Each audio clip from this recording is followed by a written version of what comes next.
Bom, é sempre agradável, sempre edificante a gente estar junto aqui, estudando a palavra. Eu quero dar boa noite a todos. Muitos eu não vi, muitos eu não pude abraçar, ver pessoalmente. Quero também dar as boas-vindas àqueles que nos visitam. É interessante como você vê algumas pessoas chegando ao convívio da igreja, num grupo pequeno, num culto de quarta, numa visita. Daqui a pouco eles estão chegando ao culto, enfim. Estão chegando na intimidade do corpo, isso é muito bom, muito agradável. Queria atualizar a igreja, a gente está tendo, Amélia, cadê a Amélia? Notícias do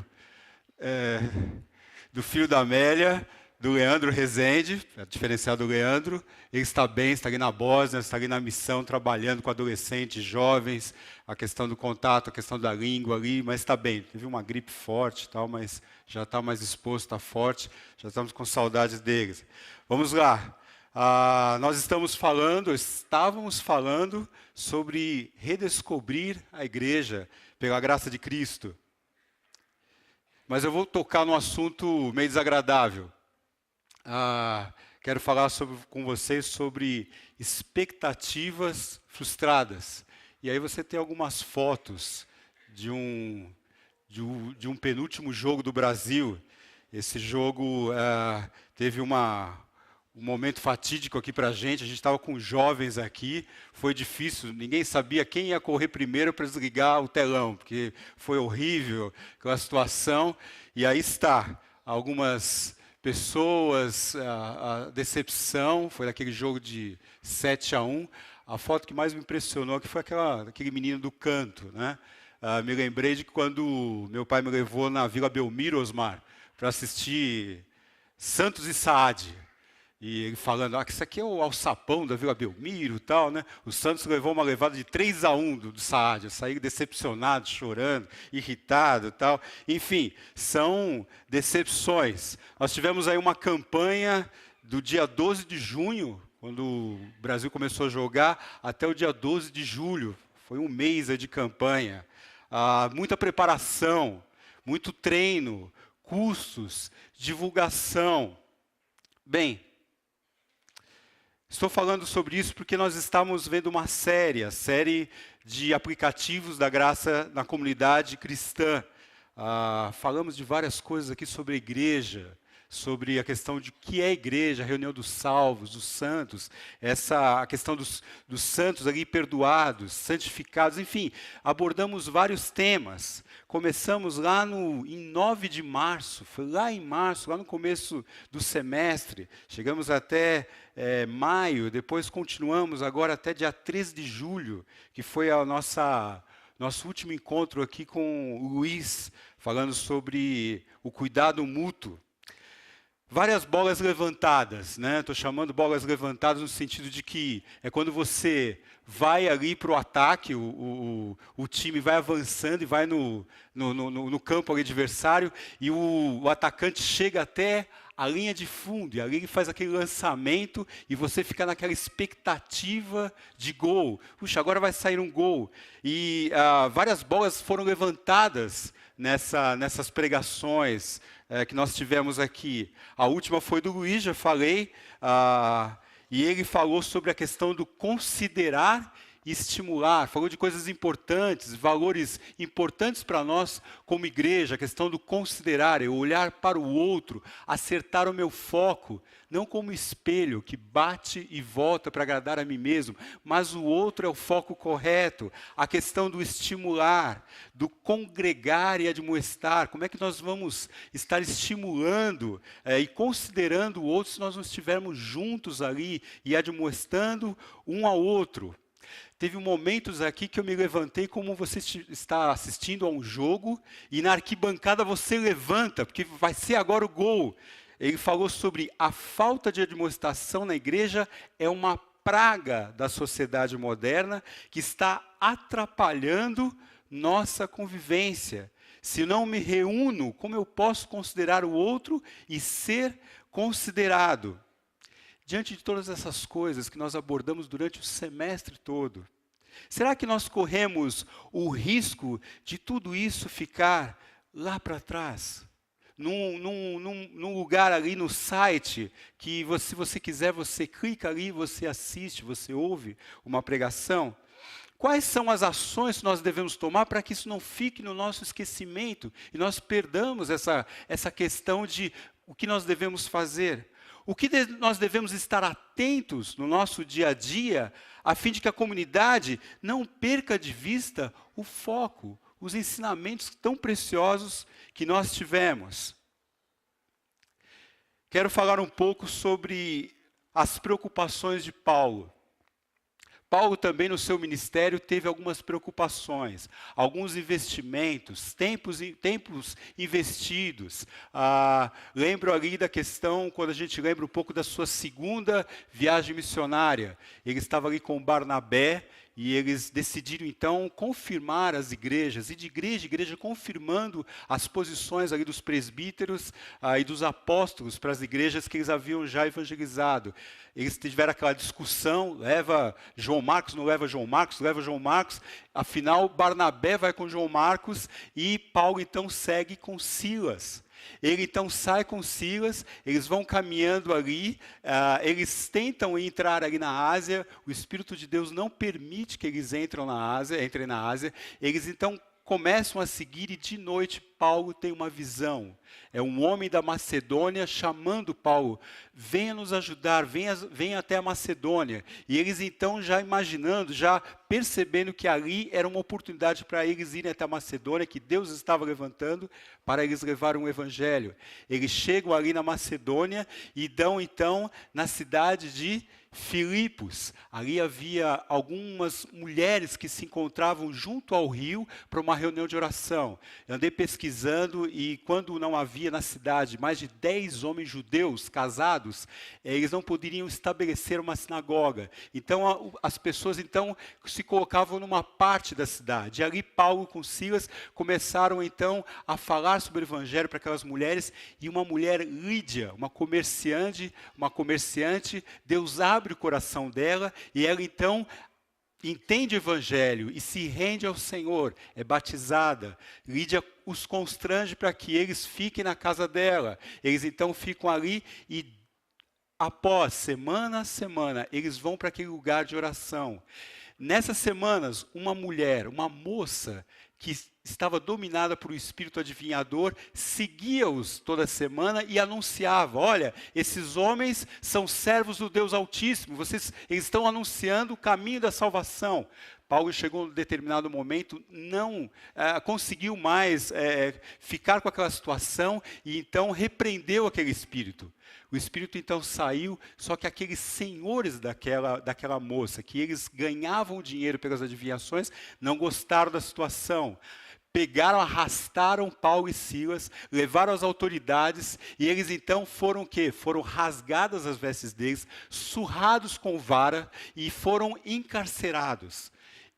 O carcereiro então pôs eles num cárcere no interior, bem lá embaixo, e os prendeu com troncos nos pés. E aí você tem toda aquela situação que nós sabemos, que eles ficam ali cantando e louvando a Deus lá por volta da meia-noite, há um tremor de terra, aquelas cadeias, aquelas portas, elas se abrem todas, o carcereiro fica desesperado porque vai ser tomado de morte ali por ter deixado eles fugir. Paulo então chama o carcereiro, o evangeliza, a casa dele ouve o evangelho, ele se converte. E aí então, eles então passam a noite, comem na casa do carcereiro, até que os magistrados decidem livrar Paulo e Silas, afrouxar a cadeia ali. E tem toda aquela situação deles serem cidadãos romanos, deles saírem. Muito bem, Paulo e Silas voltam ali para a casa de Lídia, e aí despedem os irmãos e tomam viagem de novo.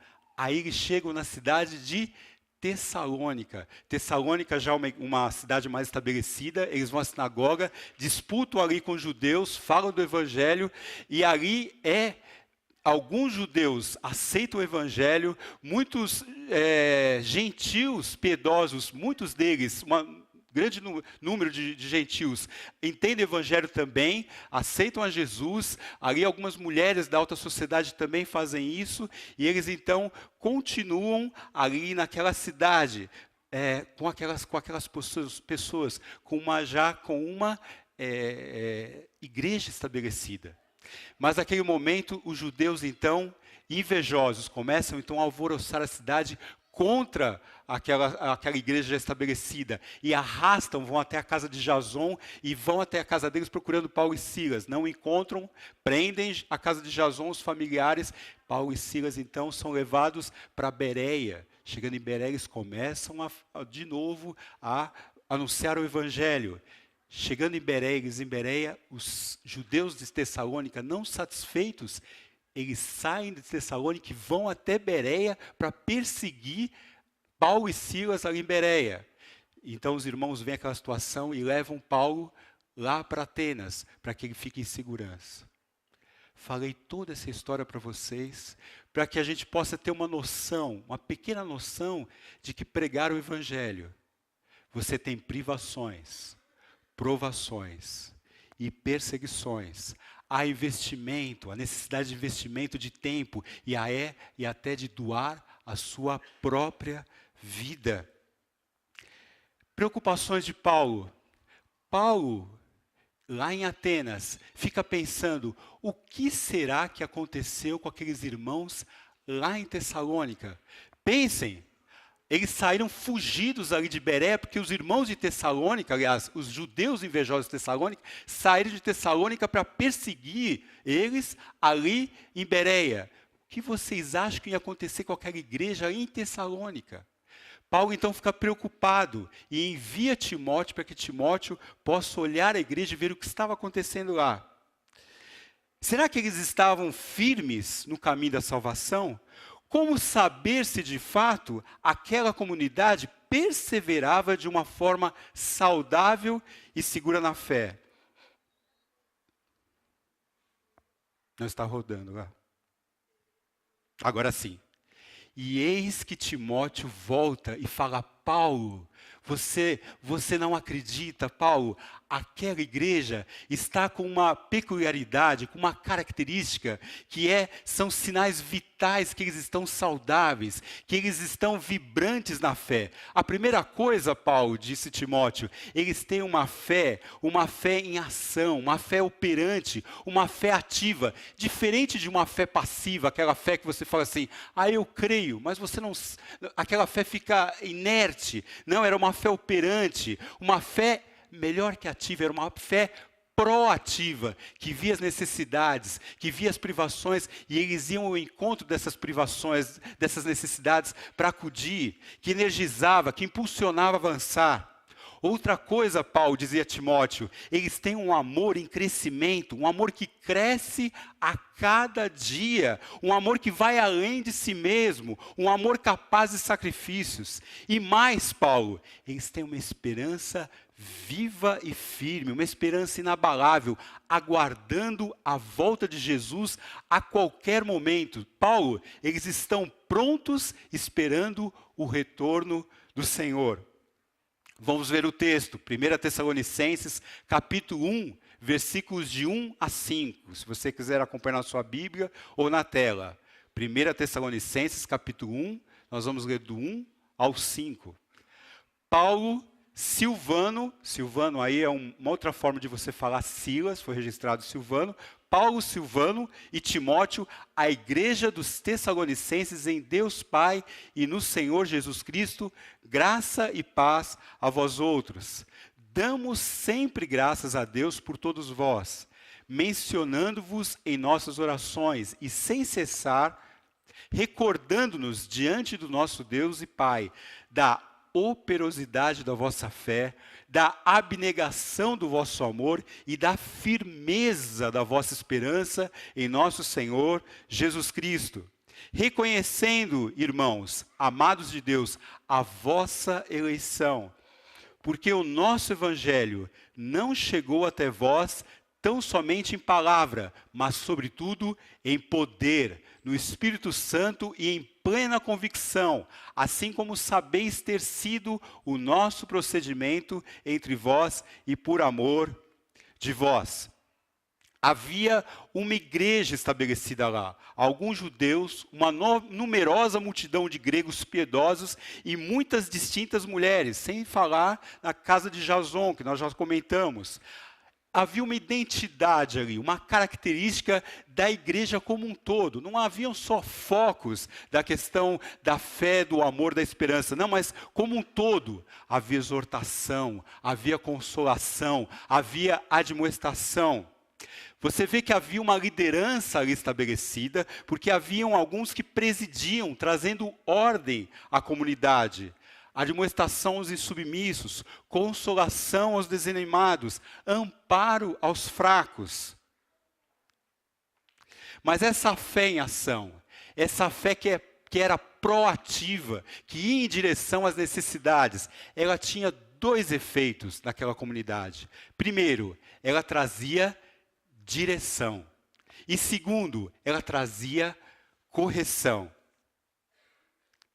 Porque de vós repercutiu a palavra do Senhor, não só na Macedônia e Acaia, mas também por toda a parte se divulgou a vossa fé para com Deus, a tal ponto de não termos necessidade de acrescentar, de falar coisa alguma. Pois eles mesmos, no tocante a nós, proclamam que repercussão teve o nosso ingresso no vosso meio, e como deixando os ídolos, vos convertesses a Deus, para servirdes o Deus vivo e verdadeiro.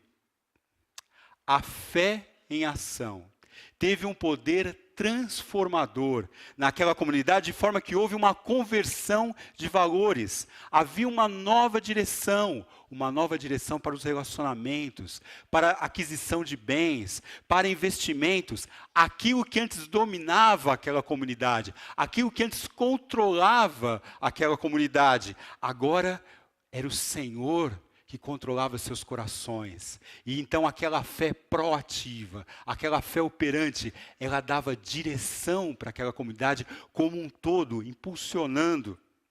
Haviam duas valências, duas forças. Uma, os ídolos, os falsos deuses. E a outra, o Deus vivo e verdadeiro. Essa ambivalência, essas duas forças, ou você é atraído por uma, ou você é atraído por outra. Paulo está aqui declarando que aqueles irmãos de Tessalônica, aquela igreja como um todo, característica da igreja, eles converteram o caminho deles, saindo dos deuses falsos e indo em direção ao Deus vivo e verdadeiro. Os ídolos, nós chamamos os ídolos funcionais. Os ídolos têm função. Qual? A função de que aqueles que adoram os ídolos, aos falsos deuses, eles adoram para que, em troca, esses deuses, eles satisfaçam aos seus desejos do coração. Você tem a figura aí da corrente. Quando a cruz, quando Jesus, quando o evangelho vem à vida da pessoa e a comunidade é liberta, há uma libertação para que, no que as pessoas adoram os falsos deuses, aos ídolos, Jesus traz a libertação, de forma que os ídolos escravizam, mas quando você entende o Evangelho, há liberdade para que você, em livre, você adore ao Deus vivo e verdadeiro. É como aconteceu ali com aquela jovem em Filipos, que nós falamos. Ela estava possuída ali, adorando, servindo a falsos deuses, a um espírito adivinhador. E assim que houve libertação a ela daquele espírito, houve também uma quebra. E aqueles que ganhavam dinheiro com aquilo, aqueles que ela servia, eles tiveram prejuízo e não gostaram daquilo, porque o coração deles, aquilo que satisfazia o coração deles, foi quebrado. Mas houve uma liberdade daquela moça para que ela não servisse mais aqueles falsos deuses. A fé, além de dar direção à comunidade, ela também traz correção. Foi por isso que, já não me sendo possível continuar esperando, mandei indagar o estado da vossa fé, temendo que o tentador vos provasse e se tornasse inútil o nosso labor.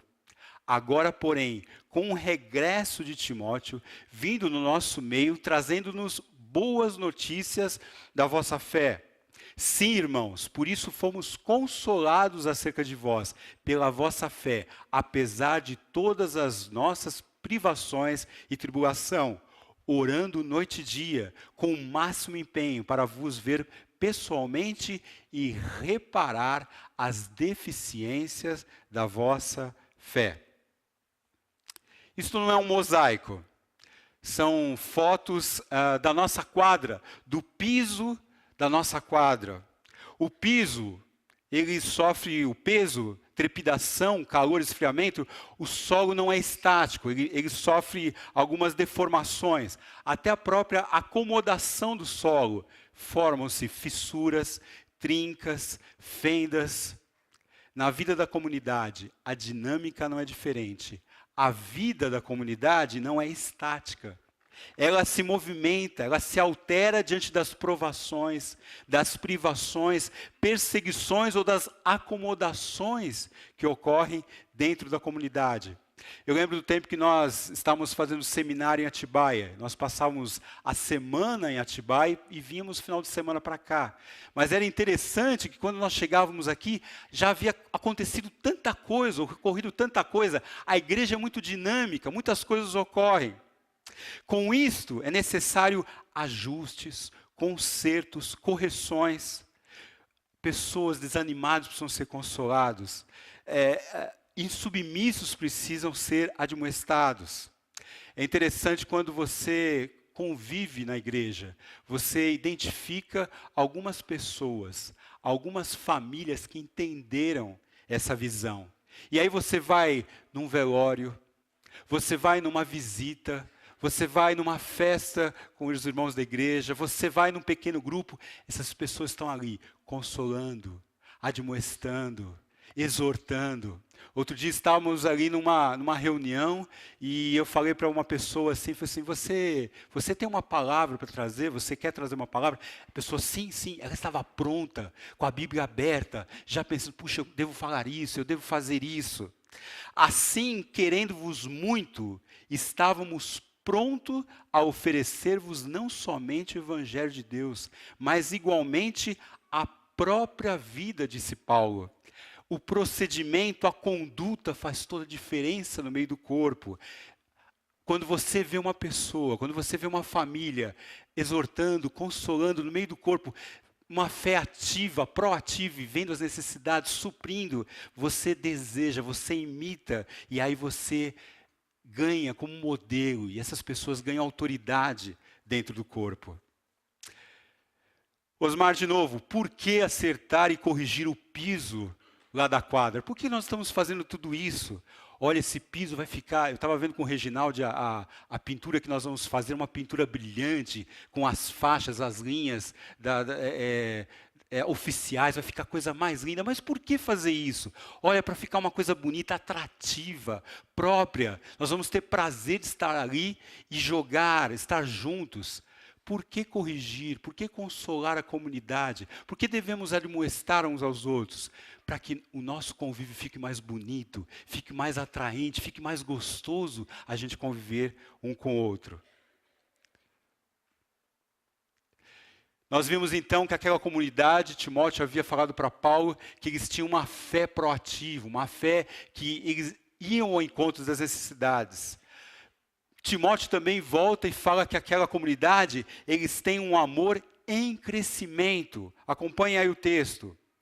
Ora, o nosso mesmo Deus e Pai, e Jesus, nosso Senhor, dirijam-nos o caminho até vós.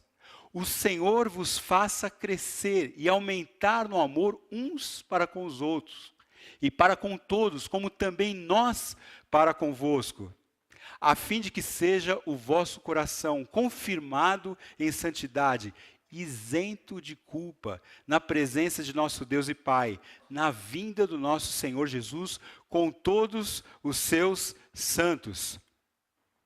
Eu quero declarar que o crescimento do amor na comunidade é a confirmação, a ratificação de Deus, de que ela está seguindo na direção certa. Se a fé em ação, a fé proativa, ela nos dá a direção para onde irmos, o aumento, o crescimento do amor, do cuidado mútuo na comunidade, é a confirmação de que estamos indo para a direção correta. Sabe quando você planeja e você vê propósito e metas? O nosso propósito está lá. A fé em ação, a fé proativa, ela nos dá o norte. E o amor em crescimento são as metas alcançadas. Estamos indo, são os pontos, as metas alcançadas e os pontos nos confirmando. Estamos indo para a direção correta. Bem, mas o que é isso na tela? Bom, isso é uma caixa preta. A primeira pergunta que a gente faz é por que uma caixa preta é alaranjada?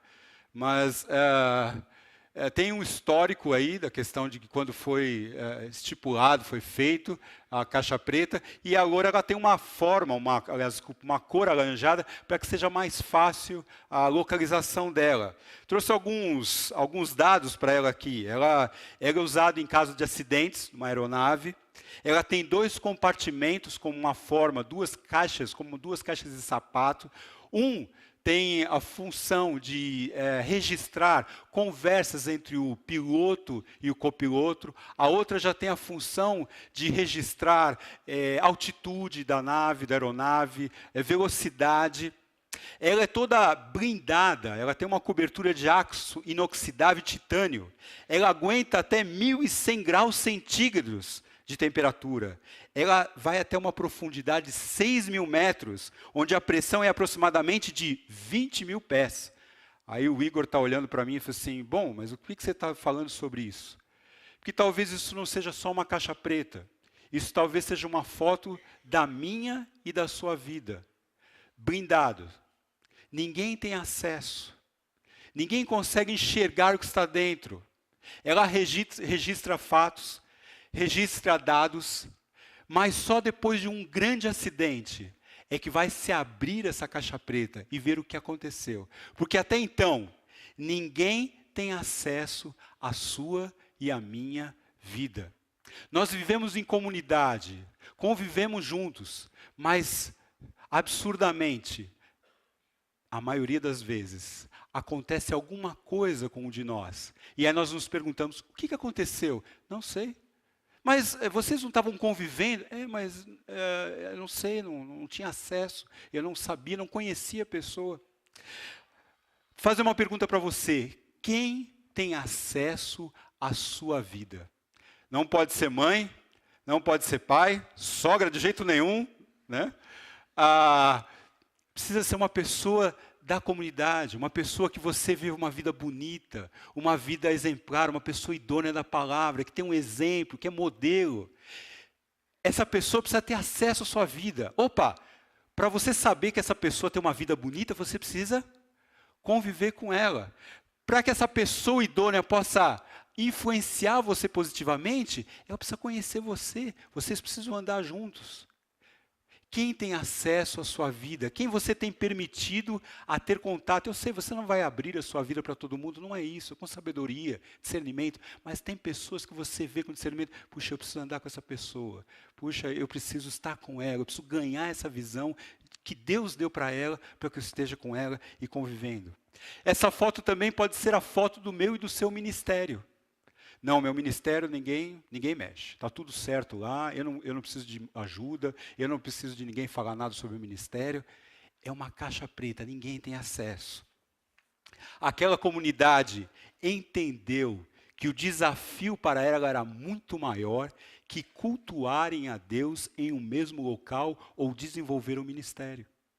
Mas que o amor entre eles deveria crescer de tal forma que eles estivessem prontos a doar suas vidas uns pelos outros, assim como Paulo, Silas e Timóteo fizeram por eles. Ok, Timóteo então relatou para Paulo. Paulo, eles têm uma fé em ação, uma fé proativa, uma fé que vai em direção às necessidades. Paulo, eles têm um amor que não é um amor estático, é um amor em crescimento. Cada vez mais o cuidado entre eles aumenta.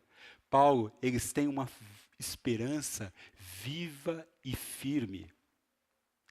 Não queremos, porém, irmãos, que sejais ignorantes com respeito aos que dormem, para não vos entristecerdes como os demais, que não têm esperança. Pois se cremos que Jesus morreu e ressuscitou, assim também Deus, mediante Jesus, trará em sua companhia os que dormem. Ora, ainda vos declaramos, por palavra do Senhor, não é palavra de homens, palavra do Senhor, isto, nós, os vivos, os que ficarmos até a vinda do Senhor, de modo algum precederemos os que dormem. Porquanto o Senhor mesmo, dada a sua palavra de ordem, ouvida a voz do arcanjo, e ressoada a trombeta de Deus, descerá dos céus, e os mortos em Cristo ressuscitarão. Depois nós, os vivos, os que ficarmos, seremos arrebatados juntamente com eles, entre nuvens, ao encontro do Senhor nos ares. E assim estaremos para sempre com o Senhor.